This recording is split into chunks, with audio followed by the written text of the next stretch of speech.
तुम जिसे धर्म कहते हो, क्या वह सच में धर्म है या सिर्फ तुम्हारी कमजोरियों को छिपाने का एक मुखौटा है? बाली को कोई युद्ध में नहीं हरा सकता था, उसे सामने से परास्त करना असंभव था, इसलिए राम को भी छुपकर वार करना पड़ा। तो सवाल यह नहीं है कि राम ने सही किया या गलत, सवाल यह है कि क्या बाली गलत था या राम। और उससे भी बड़ा सवाल यह है कि क्या तुम रोज अपने जीवन में वही भूल नहीं कर रहे हो जो बाली ने की थी? तुम सोचते हो तुम सुरक्षित हो, लेकिन तुम्हारे पीछे भी एक अदृश्य तीर खड़ा है। तुम जिसे अपनी सबसे बड़ी ताकत मान रहे हो, वही तुम्हारी मौत का कारण बनने जा रही है। आज इस सत्य की गहराइयों में उतरेंगे, बिना किसी पाखंड के, बिना किसी लीपापोती के। अगर आज अपनी इस भूल को नहीं समझा तो तुम्हारा पतन भी निश्चित है। तुम रोज सुबह उठते हो और अपने जीवन की दौड़ में लग जाते हो। तुम्हें लगता है कि जो तुम कर रहे हो वो बिल्कुल सही है। तुम धन कमा रहे हो, पद पा रहे हो, समाज में प्रतिष्ठा बना रहे हो। तुम अपने चारों तरफ एक ऐसा किला खड़ा कर रहे हो जिसे तुम्हें लगता है कि कोई तोड़ नहीं सकता। यह तुम्हारी सबसे बड़ी भूल है। तुम एक बहुत बड़ी गलतफहमी में जी रहे हो। तुम अपनी ताकत के नशे में इतने अंधे हो चुके हो कि तुम्हें अपने चारों तरफ फैली हुई खाई दिखाई ही नहीं दे रही है। जिस दिन ये खाई तुम्हें निगलेगी, उस दिन तुम्हें संभलने का मौका भी नहीं मिलेगा। तुम सोचते हो कि तुम बहुत बुद्धिमान हो, लेकिन तुम्हारी बुद्धि पर तुम्हारे ही अहंकार का पर्दा पड़ा हुआ है। मनुष्य की सबसे बड़ी त्रासदी यही है कि वह अपनी कमजोरी को तो पहचान लेता है, लेकिन अपनी ताकत के पीछे छिपे विनाश को नहीं देख पाता। तुम जब किसी संकट में होते हो तब तुम बहुत विनम्र होते हो। जब तुम्हारे पास कुछ नहीं होता तब तुम बड़े शांत होते हो। लेकिन जैसे ही तुम्हारे हाथ में थोड़ी सी शक्ति आती है, तुम्हारी चाल बदल जाती है, तुम्हारी भाषा बदल जाती है, तुम्हारी आंखें बदल जाती हैं। तुम दूसरों को अपने से छोटा समझने लगते हो। यही वह बिंदु है जहां से तुम्हारी उल्टी गिनती शुरू हो जाती है। तुम बाली को एक पौराणिक चरित्र समझते हो, लेकिन बाली तुम्हारे भीतर ही बैठा हुआ है। वह तुम्हारी हर उस सफलता में छिपा है जो तुम्हें दूसरों से श्रेष्ठ होने का भ्रम देती है। बाली की शक्ति का स्रोत क्या था? उसे एक वरदान मिला था कि जो भी उसके सामने युद्ध करने आएगा, उसकी आधी शक्ति बाली के भीतर समा जाएगी।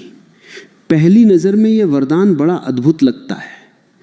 ऐसा लगता है कि इससे बड़ी सुरक्षा और क्या हो सकती है। लेकिन अगर तुम गहरे उतर कर देखोगे तो तुम्हें समझ आएगा कि यह वरदान नहीं, यह एक भयंकर अभिशाप था।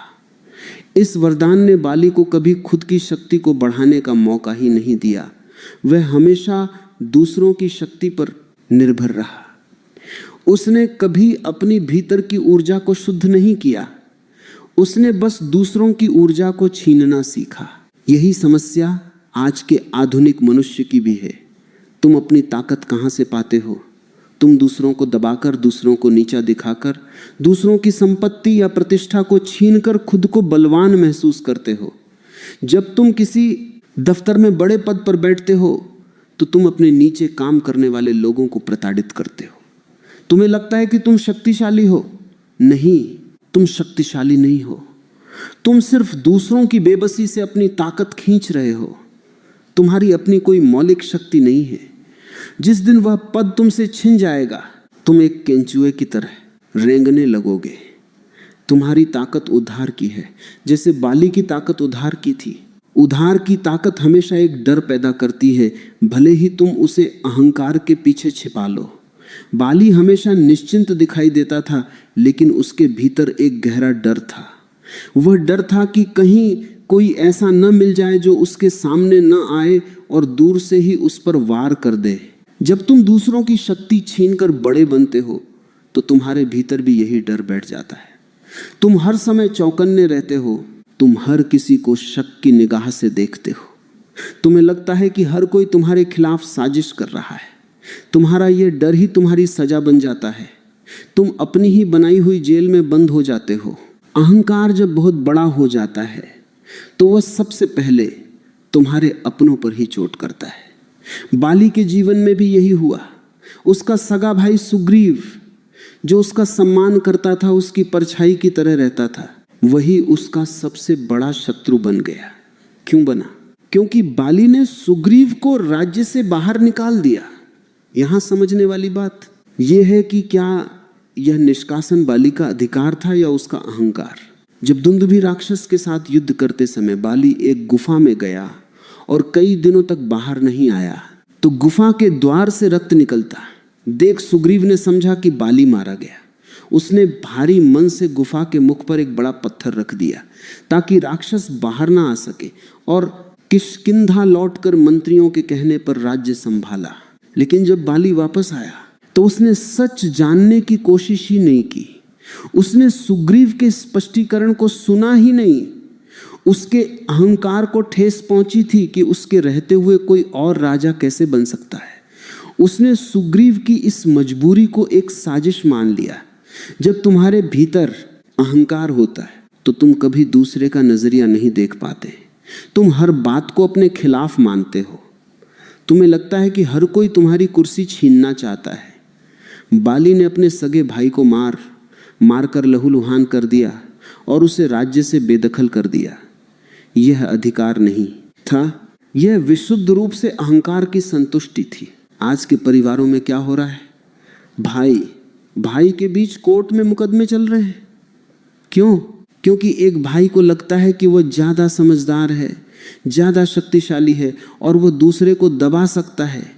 तुम अपने ही घर में बाली बन जाते हो। तुम अपने छोटे भाई को, अपनी बहन को, अपने माता पिता को अपनी उंगलियों पर नचाना चाहते हो। तुम सोचते हो कि तुम जो कह रहे हो वही अंतिम सत्य है। तुम भूल जाते हो कि जिस सुग्रीव को तुम घर से निकाल रहे हो वही सुग्रीव कल तुम्हारी मौत का कारण बनने वाले को ढूंढ कर लाएगा। तुम अपनों को खोकर कभी सुखी नहीं रह सकते, लेकिन अहंकार अंधा होता है, उसे दूर का दिखाई नहीं देता। बाली यहां भी नहीं रुका। उसने सुग्रीव का सब कुछ छीन लिया और उसके बाद उसने सुग्रीव की पत्नी रूमा को बलपूर्वक अपने पास रख लिया। यह उसके पतन की सबसे निचली सीढ़ी थी। यहां से उसका लौटना असंभव हो गया था।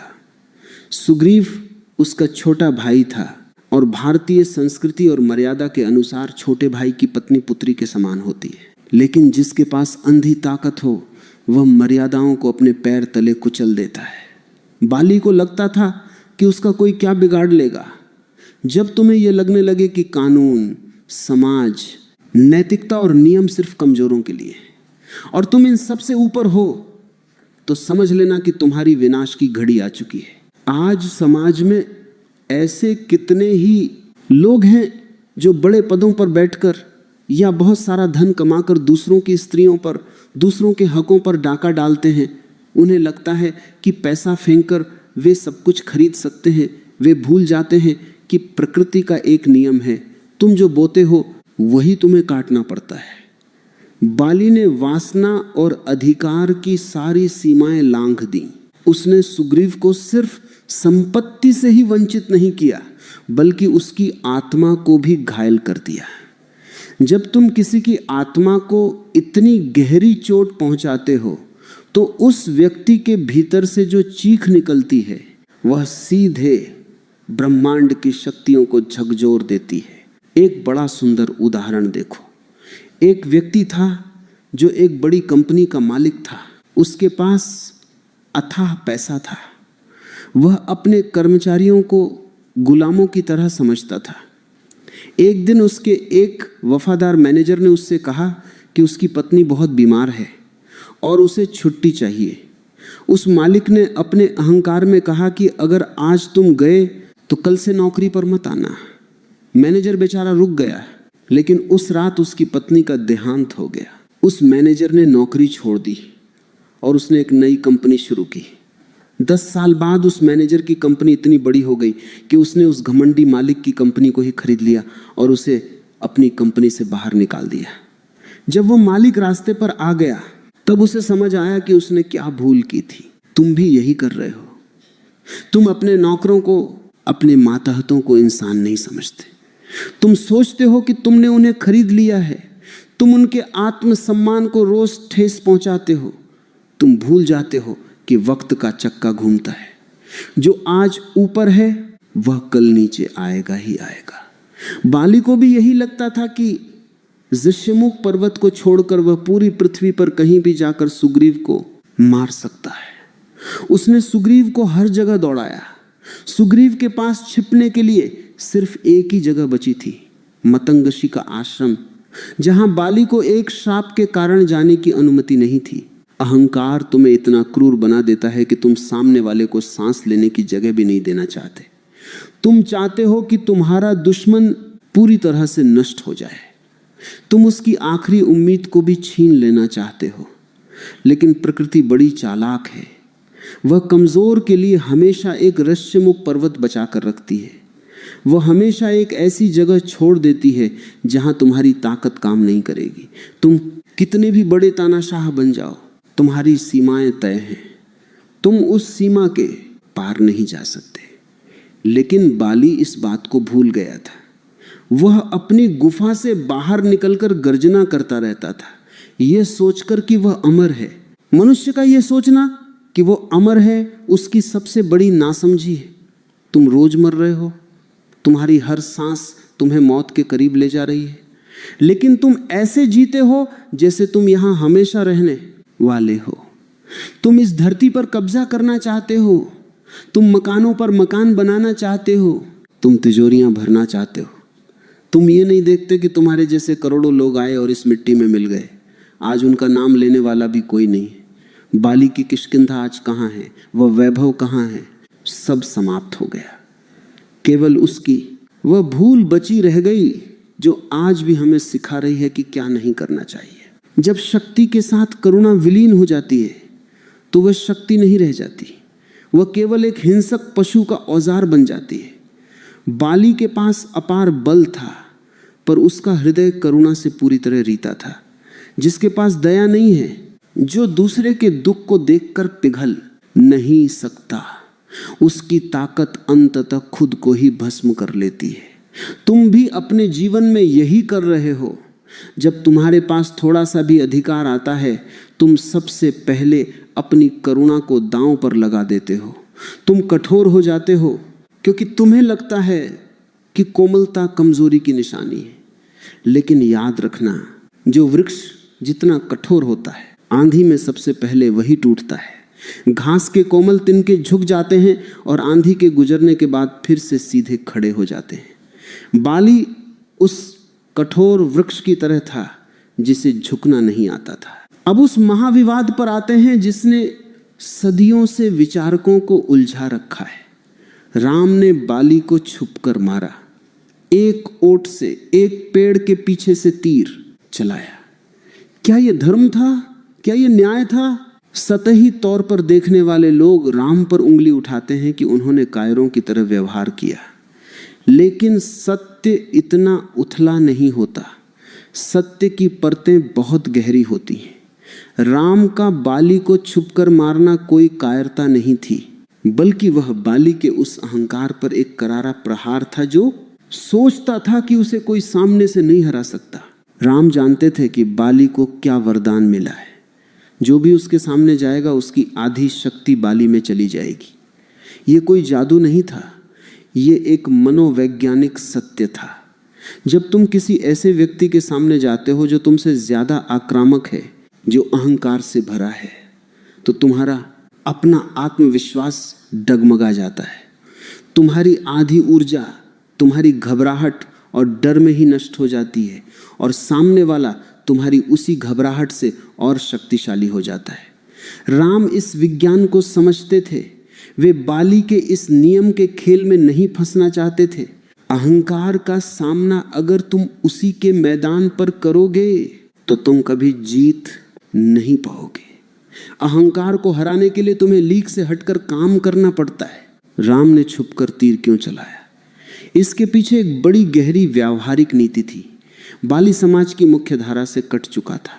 वह एक ऐसा अनियंत्रित बल बन गया था जो किसी नियम को नहीं मानता था। उसने अपने भाई को निकाला, उसकी पत्नी का हरण किया। जो व्यक्ति खुद सारे सामाजिक और नैतिक नियमों को तोड़ चुका हो, क्या उसके साथ नियमों के तहत युद्ध करना बुद्धिमानी है? जब कैंसर का ट्यूमर शरीर में फैल जाता है तो डॉक्टर उसे सीधे हाथ से नहीं छूता, वह औजारों का उपयोग करके छुपकर उस पर वार करता है ताकि शरीर के बाकी हिस्से बच सके। राम ने वही किया। वे कोई व्यक्तिगत युद्ध नहीं लड़ रहे थे, वे एक ऐसी व्यवस्था को समाप्त कर रहे थे जो पूरी तरह सड़ चुकी थी। इस बात को आज के संदर्भ में समझो। तुम्हारी अदालतें, तुम्हारी पुलिस क्या करती है? जब कोई बड़ा अपराधी समाज के लिए खतरा बन जाता है तो पुलिस उसके घर पर बताकर नहीं आती, वह जाल बिछाती है, छुप कर बैठती है और उसे पकड़ती है या उसका अंत करती है। क्या तुम उसे कायरता कहोगे? नहीं, वह समाज की सुरक्षा के लिए उठाया गया कदम है। बाली एक व्यक्ति नहीं था, वह एक प्रवृत्ति था। वह यह सोचता था कि मैं सबसे शक्तिशाली हूं, इसलिए मैं जो चाहे करूं। राम ने उसका यह भ्रम एक झटके में तोड़ दिया कि तुम्हारी ताकत चाहे कितनी भी बड़ी हो, प्रकृति के पास तुम्हें समाप्त करने के अदृश्य रास्ते हमेशा मौजूद रहते हैं। यहां प्राचीन ऋषियों का वह अद्भुत दृष्टिकोण सामने आता है जिसे आधुनिक विज्ञान भी स्वीकार करता है। पतंजलि ने साफ कहा था कि ब्रह्मांड में सब कुछ एक संतुलन में चलता है। जब भी कोई एक तत्व बहुत ज्यादा शक्तिशाली होकर बाकी तत्वों को दबाने लगता है तो पूरी प्रकृति सक्रिय हो जाती है उस असंतुलन को मिटाने के लिए। आधुनिक विज्ञान इसे होमियोस्टेसिस कहता है, यानी प्रकृति का खुद को संतुलित करने का नियम। जब पृथ्वी पर बहुत ज्यादा गर्मी बढ़ जाती है तो समुद्र से भाप उठती है और बादल बनकर बरसती है ताकि ठंडक आ सके। बाली किष्किंधा का वह असंतुलन था जो बहुत बढ़ गया था। राम उस संतुलन को वापस लाने का माध्यम बने। लेकिन इस पूरी घटना में सबसे बड़ी त्रासदी क्या थी? त्रासदी यह थी कि बाली को संभलने के बहुत मौके मिले थे। गिरने से पहले उसे कई चेतावनियां मिली थी, पर उसने उन सबको अपनी मूंछों के ताव में उड़ा दिया। जब सुग्रीव पहली बार युद्ध के लिए आया और लक्ष्मण ने उसकी सहायता की, तब बाली को सोचना चाहिए था कि जो सुग्रीव कल तक डरकर भाग रहा था, उसके भीतर आज इतनी हिम्मत कहां से आई। जब वह दोबारा युद्ध के लिए निकला तो उसकी पत्नी तारा ने उसके पैर पकड़ लिए थे। तारा बड़ी दूरदर्शी थी। उसने बाली से कहा था कि सुग्रीव अकेला नहीं आया है, उसके पीछे अयोध्या के राजकुमार राम खड़े हैं जो बड़े नीतिवान हैं। तुम इस बार युद्ध के लिए मत जाओ। पर बाली ने क्या कहा? बाली ने अपने अहंकार में कहा कि तुम स्त्रियों जैसी बातें कर रही हो। राम अगर धर्म के ज्ञाता हैं तो वे कभी मुझ पर छुपकर वार नहीं करेंगे, और अगर वे सामने आए तो मेरी आधी शक्ति के सामने वे टिक नहीं पाएंगे। देखो, अहंकार मनुष्य को कितना अंधा कर देता है। सामने स्पष्ट संकेत दिख रहे थे, खुद उसकी पत्नी उसे रोक रही थी, पर उसे अपनी ताकत का इतना नशा था कि उसे हर चेतावनी एक मजाक लगी। तुम्हारे जीवन में भी यही होता है। जब तुम गलत रास्ते पर चल रहे होते हो, जब तुम अपनी पत्नी का अपमान कर रहे होते हो, जब तुम अपने व्यापार में लोगों को धोखा दे रहे होते हो, तो प्रकृति तुम्हें छोटे छोटे झटके देती है। कभी तुम्हारी तबीयत खराब होती है, कभी छोटा सा नुकसान होता है, कभी कोई अपना तुम्हें आकर समझाता है कि सुधर जाओ। ये सब चेतावनियां होती हैं। प्रकृति तुम्हें सीधा इशारा करती है कि तुम जिस रास्ते पर जा रहे हो आगे गहरी खाई है। लेकिन तुम क्या करते हो? तुम सोचते हो कि ये सब तो चलता रहता है, मुझे कोई नहीं रोक सकता। तुम अपनी दौलत, अपनी पहुंच और अपने प्रभाव के नशे में उन चेतावनियों को अनदेखा कर देते हो, और फिर एक दिन अचानक वह तीर आता है और तुम्हें धराशायी कर देता है। बाली जब जमीन पर गिरा, तड़प रहा था, तब उसने राम से पूछा कि हे राम, तुम तो धर्म के अवतार कहे जाते हो, फिर तुमने मुझ पर छुपकर वार क्यों किया? मैंने तुम्हारा क्या बिगाड़ा था? राम ने जो जवाब दिया वह मनुष्य जाति के इतिहास का सबसे बड़ा सबक है। राम ने कहा कि तुम अपने छोटे भाई की पत्नी को अपने पास रखकर जी रहे हो, जो कि पाप है, और एक राजा होने के नाते मेरा यह कर्तव्य है कि मैं समाज में अधर्म को पनपने न दूं। तुम पशु की तरह व्यवहार कर रहे थे और पशु का शिकार छुपकर ही किया जाता है? इस उत्तर को बहुत गहरे में समझने की जरूरत है। राम ने बाली को उसकी औकात दिखाई कि तुम खुद को बहुत बड़ा योद्धा समझ रहे हो, पर तुम्हारी हरकतें एक पशु जैसी हैं। जब तुम अपनी बुद्धि का, अपनी शक्ति का उपयोग केवल अपनी वासना और अहंकार को शांत करने के लिए करते हो, तो तुम अपनी मनुष्यता खो देते हो। तुम केवल 2 पैरों पर चलने वाले एक जानवर बन जाते हो, और जानवर के साथ इंसानों वाले नियम लागू नहीं होते। सच्चाई तो यह है कि बाली को राम ने नहीं मारा, उसे उसके खुद के अहंकार ने मारा। राम का तीर तो केवल एक जरिया था। अगर राम नबी होते तो भी बाली का पतन निश्चित था, क्योंकि उसका अहंकार भीतर से खोखला कर रहा था। अहंकार एक ऐसे दीमक की तरह है जो बड़े से बड़े मजबूत महल को भीतर ही भीतर चाट जाता है। बाहर से महल बड़ा भव्य दिखता है, पर एक हल्का सा धक्का लगते ही वह ताश के पत्तों की तरह ढह जाता है। बाली की ताकत भी वैसी ही थी, बाहर से अभेद्य पर भीतर से खोखली। अब समय आ गया है कि तुम इस पूरी कथा से अपने लिए एक व्यावहारिक उपाय निकालो।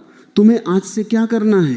तुम्हें अपने भीतर के उस बाली को ढूंढना है जो हर समय दूसरों पर हावी होना चाहता है। जब भी तुम किसी से बात करो तो देखो कि क्या तुम सच में संवाद कर रहे हो या सिर्फ अपनी बात थोप रहे हो। क्या तुम दूसरों की बेबसी का फायदा उठा रहे हो? अगर तुम बॉस हो तो क्या तुम अपने कर्मचारियों का सम्मान करते हो? अगर तुम घर के मुखिया हो तो क्या तुम अपनी पत्नी और बच्चों की भावनाओं को समझते हो? अगर तुम्हारे भीतर थोड़ा सा भी अहंकार सिर उठा रहा है तो रुक जाओ। अपनी शक्ति को करुणा में बदलो। दूसरों को दबाने के बजाय उन्हें उठाने का सहारा बनो। याद रखो, असली शक्तिशाली वह नहीं है जिसके सामने लोग डर से कांपते हैं। असली शक्तिशाली वह है जिसकी उपस्थिति में कमजोर व्यक्ति भी खुद को सुरक्षित महसूस करता है। बाली के सामने लोग डरते थे, पर राम के सामने लोग निडर हो जाते थे। तुम्हें तय करना है कि तुम्हें बाली बनना है या राम की तरह न्यायप्रिय। इस भूल से बचो कि तुम हमेशा सुरक्षित रहोगे। अपने चारों तरफ सजगता का एक ऐसा घेरा बनाओ जहां अहंकार का कोई स्थान न हो। चेतावनियों को अनदेखा मत करो, चाहे वे छोटी ही क्यों न हो।